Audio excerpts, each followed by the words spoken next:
চশমা museum, a house of world class, জলট্যাক মোড়, বহরমপুর মডার্ন হোটেলের সামনে। মুর্শিদাবাদ মেডিকেল কলেজ ও হাসপাতালে রোগীদের জন্য পরিবেশিত খাবারের মান খতিয়ে দেখতে পরিদর্শনে গেলেন বিজেপির মুর্শিদাবাদ সাংগঠনিক জেলা সভাপতি মলয় মহাজন। হাসপাতালে তিনি রোগী ও তাদের পরিজনদের সাথে কথা বলেন এবং খাবারের গুণগত মান সম্পর্কে খোঁজখবর নেন।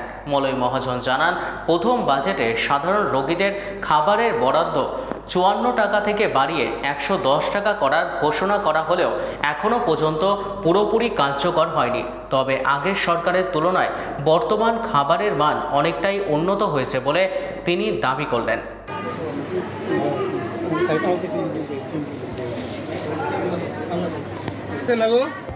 ভাতের চাল পাঠিয়েছে, চাল কোয়ালিটি ছিল তার চেয়ে কি ভালো হয়েছে? এখন সরকার তো ডবল পয়সা দিচ্ছে। আগের থেকে অনেকটাই ভালো হয়েছে, যেমন সবজি বলুন, ডাল, ডিম, আগের থেকে অনেক। আগে যে শুধু কুমড়ো ঘ্যাট হতো সেগুলো বন্ধ হয়েছে। কুমড়ো ঘ্যাট অনেকদিন আগে হতো, এখন যেখানে সেটা হচ্ছে। আর যে রেট চলছে সেই রেটে আমরা চালাচ্ছি স্যার। এখন ওই রেট এখনো আসেনি, আসবে টেন্ডারের পর, সেটা ওই রেটে আমরা চালাচ্ছি। কি নাম আপনার? চিরঞ্জিত মণ্ডল। হ্যাঁ, চিরঞ্জিত মণ্ডল। ঠিক আছে। অ্যাকচুয়ালি হসপিটালে আজকে এসেছিলাম। আমাকে কয়েকজন রোগী ইতিপূর্বে আর কি আগেই মাঝে মধ্যেই বলেছে আর কি হসপিটালে খাবার দাবারটা ঠিকঠাক হয় না অনেক সময়।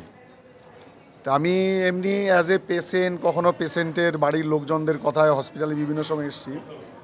তা আমি নিজে চোখে খাবারও বিভিন্ন সময় দেখেছি। তা আজকে আমি আনুষ্ঠানিকভাবে একটু খোঁজ করতে এসেছিলাম যে প্রকৃতই কেমন কি খাবার দাবার রোগীদেরকে দেওয়া হয়। তা আজকে এসে আমি দেখলাম যে রোগীদের যেটা খাবার দেওয়া হচ্ছে আর কি, তো অতীতে যে খাবারটা দেওয়া হচ্ছিল আর কি কম বেশি একই আছে। তো তথাপিও পরিবর্তন বলতে ওদের কাছে জিজ্ঞেস করলাম পেশেন্টদেরকে যে মোটামুটি খাবার মতো, হসপিটাল খাবার তার প্রচুর ভালো হবে না, মোটামুটি খাবার মতো। যেমন আজকে ডিম দিয়েছে বলবো, গতকালকে মাংস করেছিল। যদিও সরকার যে বরাদ্দ ঘোষণা করেছে সেই বরাদ্দ এখনও চালু হয়নি। তো আগে যে বরাদ্দ ছিল সেই বরাদ্দর উপরেই হচ্ছে। ওরাই বলল যে আগে বরাদ্দর উপরে যে মানের হতো, যে খাবার হতো, তার থেকেও এখন আগের তুলনায় ভালো হচ্ছে, ওরা সেটা বলল। এবং যেহেতু নতুন বরাদ্দ অনুসারে এখনও রান্না শুরু হয়নি, খাবার শুরু হয়নি, সেহেতু আমরা এটা এক্সপেক্ট করছি না যে অনেক ভালো এক্ষুনি হয়ে যাবে। তো আগের থেকে ভালো হয়েছে আগের বরাদ্দর উপরেই। এবার আমার নিশ্চিত ধারণা যে নতুন বরাদ্দ হলে সেটা এর থেকে অনেক বেশি ভালো হবে। এই জন্য এসেছিলাম দেখার জন্য। আমার এনএসভিপি সাহেব এখানে আছে, হসপিটাল সুপারের সঙ্গে দেখা করবো, কথা বলবো। ওনারাও একটু নিশ্চয়ই খেয়াল রাখছেন সব সময়, বা ওনারা খেয়াল রাখলে আরও ভালো হবে, রাখছেন ওনারা। আর আমি আজকে একটু জানাজানি করে এসেছিলাম এই কারণে যাতে সবার খেয়াল থাকে, যাতে রোগীদের কাছে অপেক্ষাকৃত ভালো খাবার পৌঁছায় আর কি। আমি ওখানে গেলাম, দেখলাম মোটামুটি ঠিক আছে।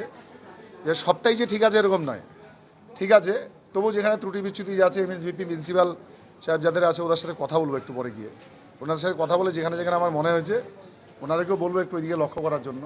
ওনারা করছেন, তবু আমাদের নজরে যেটা আসছে একটু বলবো ওনাদেরকে। আরেকটা বিষয় আলোকপাত করছি, সেটা হচ্ছে এই হাসপাতালে যখন কোনো ইনসিডেন্ট হয়, বড় ইনসিডেন্ট হলো, কেউ খুন হলো, বিভিন্ন কারণে সংবাদ মাধ্যম প্রবেশ করে, কিন্তু সংবাদ মাধ্যমকে ঢুকতে দেওয়া হয় না। এই বিষয়টা একটু দেখে না। অ্যাকচুয়ালি এটা তো সত্যি কথা না, হসপিটালের সংবাদ মাধ্যমে তো ঢুকতে দেওয়া উচিত না। এখন আপনারা আমার সঙ্গে এসছেন বা কেউ হয়তো বাধা দেয়নি, হসপিটাল তো রোগীদের সুস্থ